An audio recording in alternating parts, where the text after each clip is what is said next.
Hello दोस्तों, आज की इस वीडियो में हम विज्ञान के कुछ महत्वपूर्ण और आम सवालों पर आधारित 20 एमसीक्यू देखेंगे। इन सवालों में विभिन्न विज्ञान के विषय जैसे भौतिकी, रसायन शास्त्र, जीव विज्ञान और पर्यावरण विज्ञान के महत्वपूर्ण पहलुओं को कवर किया गया है। इन एमसीक्यू के जरिए आप अपनी ज्ञान को परख सकते हैं और आने वाली परीक्षाओं के लिए तैयारी कर सकते हैं। आइए शुरू करते हैं। पहला क्वेश्चन, जल का रासायनिक सूत्र क्या है? जल का रासायनिक सूत्र H2O होता है। इसका मतलब है कि एक जल अणु में 2 हाइड्रोजन और 1 ऑक्सीजन परमाणु होते हैं। ये तीनों परमाणु आपस में मिलकर जल का अणु बनाते हैं। हाइड्रोजन और ऑक्सीजन के बीच मजबूत बंधन होते हैं, जिससे जल एक स्थिर और जीवन के लिए जरूरी पदार्थ बन जाता है। जल बिना रंग, गंध और स्वाद का तरल होता है। यह सभी जीवों के जीवन के लिए अत्यंत आवश्यक है, क्योंकि यह पीने, खाना बनाने, सफाई और खेती आदि में काम आते हैं। इसका राइट आंसर है ऑप्शन सी H2O। प्रकाश की गति कितनी होती है? प्रकाश की गति लगभग 3 लाख किलोमीटर प्रति सेकंड होती है, जिसे वैज्ञानिक रूप से 2,99,792 किलोमीटर माना जाता है। यह गति निर्वात में मापी जाती है, जहाँ कोई हवा या रुकावट नहीं होती। प्रकाश की गति ब्रह्मांड में सबसे तेज होती है।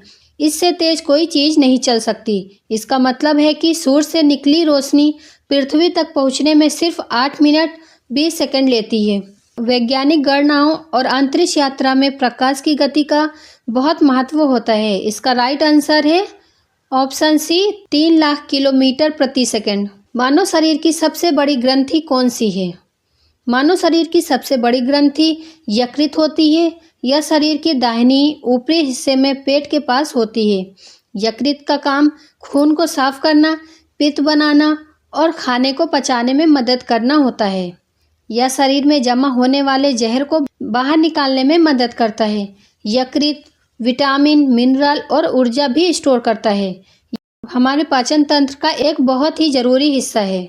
इसका राइट आंसर है ऑप्शन ए यकृत। दूध में कौन सा कार्बोहाइड्रेट पाया जाता है? दूध में लैक्टोज कार्बोहाइड्रेट पाया जाता है। दूध में जो कार्बोहाइड्रेट पाया जाता है उसे लैक्टोज कहा जाता है। यह एक तरह की प्राकृतिक मिठास होती है जो दूध को थोड़ा मीठा बनाती है। लैक्टोज हमारे शरीर में जाकर शुगर यानी चीनी में बदल जाती है, जिससे हमें ऊर्जा मिलती है। हमारे पेट में एक एंजाइम होता है जिसे लैक्टोज कहते हैं।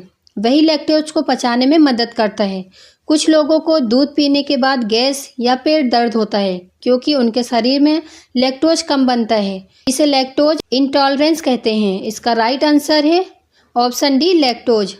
विद्युत धारा की इकाई क्या है? विद्युत धारा की इकाई एम्पियर होती है। जब बिजली तारों में बहती है उसे धारा कहते हैं। जैसे पानी पाइप से बहता है, वैसे ही करंट तार से बहता है। एम्पियर ये बताता है कि करंट तेज या धीमा बह रहा है। अगर करंट ज़्यादा हो तो एम्पियर की संख्या भी ज़्यादा होती है। इसका छोटा रूप होता है ए। इसका राइट आंसर है ऑप्शन सी एम्पियर। वायुमंडल में सबसे अधिक गैस कौन सी है? वायुमंडल में सबसे अधिक गैस नाइट्रोजन होती है। वायुमंडल के करीब 78% नाइट्रोजन गैस पाई जाती है। नाइट्रोजन हमारे सांसों में शामिल नहीं होती, क्योंकि यह रिएक्टिव नहीं होती, यानी यह किसी दूसरे तत्व के साथ जल्दी मिलती नहीं है। इसके बाद वायुमंडल में ऑक्सीजन 21% और अन्य गैसें जैसे कार्बन डाइऑक्साइड 0.04% होती है। इसका राइट आंसर है ऑप्शन बी नाइट्रोजन। पाचन क्रिया कहाँ से शुरू होती है? पाचन क्रिया मुंह से शुरू होती है। जब हम खाना खाते हैं तो दांत उसे अच्छे से चबाते हैं ताकि वह छोटे छोटे टुकड़ों में बंट जाए। साथ ही लार जो मुंह में बनती है खाने को गीला कर देती है, और उसमें एक एंजाइम होता है जो कार्बोहाइड्रेट को तोड़ता है। इसके बाद यह चबाया हुआ खाना अन्न नलिका से होते हुए पेट में जाता है, जहां पर पाचन की ओर प्रक्रिया होती है। पेट में तेल, एसिड और एंजाइम खाना पचाने का काम करते हैं। फिर भोजन को छोटी आंत में भेजा जाता है, जहां पोषक तत्व शरीर द्वारा अवशोषित होते हैं। इसका राइट आंसर है ऑप्शन सी मुंह। न्यूटन की गति के प्रथम नियम को क्या कहा जाता है? न्यूटन के गति के प्रथम नियम को जड़त्व का नियम कहा जाता है। इसका मतलब है कि कोई भी वस्तु तब तक अपनी स्थिति में बदलाव नहीं करती जब तक उस पर कोई बाहरी बल न लगाया जाए। उदाहरण के लिए, अगर हम एक कार को सड़क पर खड़ा छोड़ दें तो वह कार नहीं चलेगी, वह उसी स्थिति में रहेगी क्योंकि उस पर कोई बाहरी बल नहीं है। अगर हम उस पर धक्का देते हैं तभी वह चलने लगेगी। यह नियम बताता है कि वस्तुएं अपने मूवमेंट या विश्राम की स्थिति बनाए रखने की कोशिश करती है जब तक कोई बाहरी ताकत उन्हें बदलने के लिए मजबूर न करे। इसका राइट आंसर है ऑप्शन ए, जड़त्व का नियम। किस धातु को तरल रूप में रखा जा सकता है? पारा वह एकमात्र धातु है जो कमरे के तापमान पर तरल रूप में होती है। पारा सिल्वर जैसे चमकदार और धातु जैसा दिखता है, लेकिन यह ठोस नहीं होता। इसका उपयोग थर्मामीटर, बैटरी और कुछ इलेक्ट्रॉनिक उपकरणों में किया जाता है। पारा अन्य धातुओं के मुकाबले बहुत खास है क्योंकि यह ठोस होने के बजाय तरल रहता है जब तक उसका तापमान बहुत कम या बहुत ज्यादा ना हो। इसका राइट आंसर है ऑप्शन सी, पारा। मानव शरीर में कुल कितनी हड्डियां होती हैं?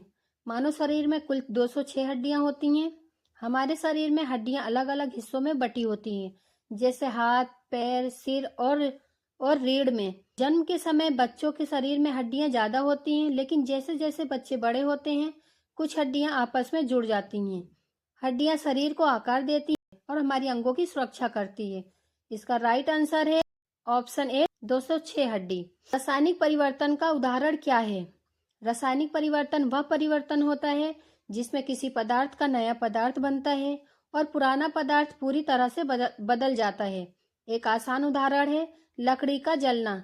जब लकड़ी जलती है तो वह नए पदार्थ जैसे राख, गैस में बदल जाती है और पहले वाली लकड़ी की पहचान नहीं रहती। इसके अलावा खाने में दूध का खट्टा होना भी एक रासायनिक परिवर्तन का उदाहरण है।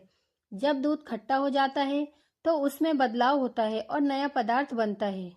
आयरन, लोहे का जंग लगना। जब लोहा हवा और पानी के संपर्क में आता है तो वह ऑक्साइड जंग में बदल जाता है। यह एक रासायनिक परिवर्तन है। रोटी पकाना। रोटी पकाने के दौरान आटा गर्मी से नए पदार्थ में बदलता है, जैसे रोटी का रूप और स्वाद बदल जाता है। इसका राइट आंसर है ऑप्शन सी, दूध का फटना। कौन सी गैस हरे घर प्रभाव ग्रीन हाउस इफेक्ट के लिए जिम्मेदार है? ये गैसें पृथ्वी के वायुमंडल में पाई जाती है और सूर्य से आने वाली गर्मी को फंसा लेती है, जिससे पृथ्वी का तापमान बढ़ जाता है।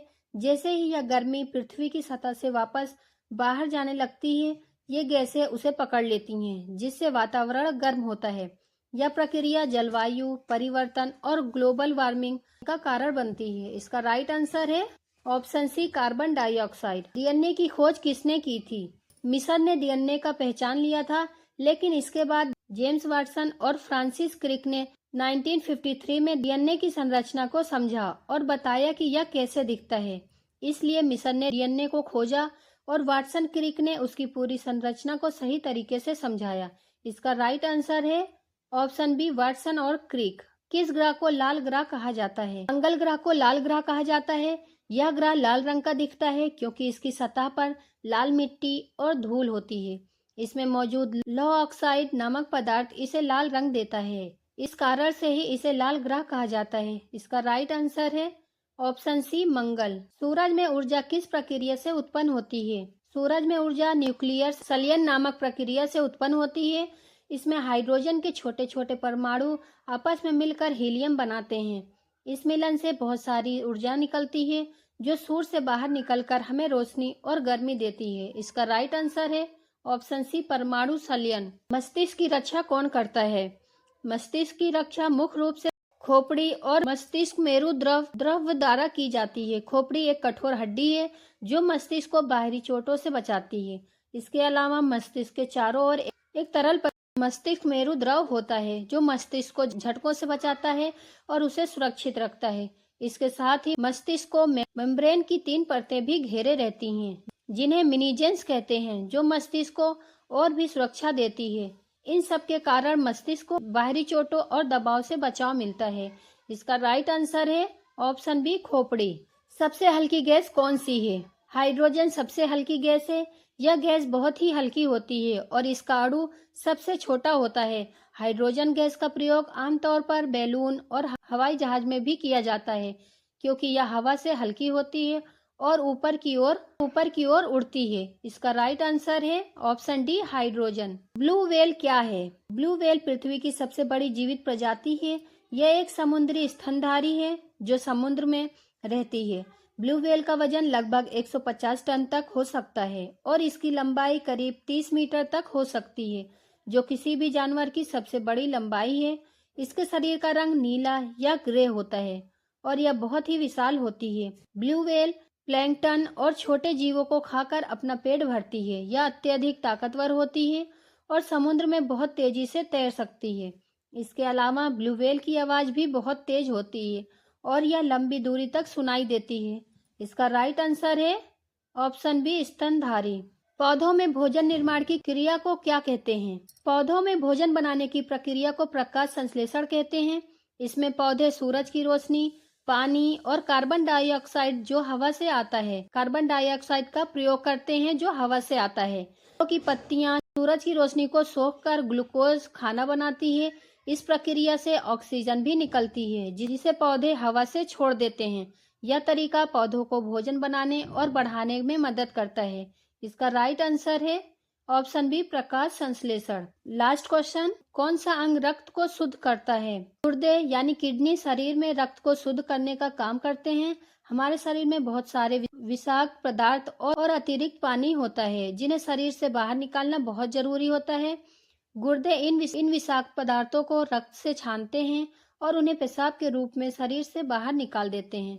गुर्दे केवल शुद्धि का काम नहीं करते बल्कि तरल पदार्थों का संतुलन बनाए रखने में भी मदद करते हैं। वे सोडियम और पोटेशियम जैसे महत्वपूर्ण तत्वों का स्तर भी नियंत्रित करते हैं। इस प्रक्रिया के दौरान गुर्दे शरीर में जो जरूरी पोषक तत्व होते हैं उन्हें वापस रक्त में छोड़ देते हैं। इस प्रकार गुर्दे शरीर के भीतर से गंदगी को बाहर निकालकर रक्त को साफ और शुद्ध रखते हैं, जिससे हम स्वस्थ रहते हैं। इसका राइट आंसर है ऑप्शन डी, वृक्क यानी किडनी। सारे क्वेश्चंस यहीं पर कंप्लीट हो गए हैं। आप सबको वीडियो अच्छी लगी हो तो चैनल को लाइक, सब्सक्राइब करना ना भूलें। Thank you.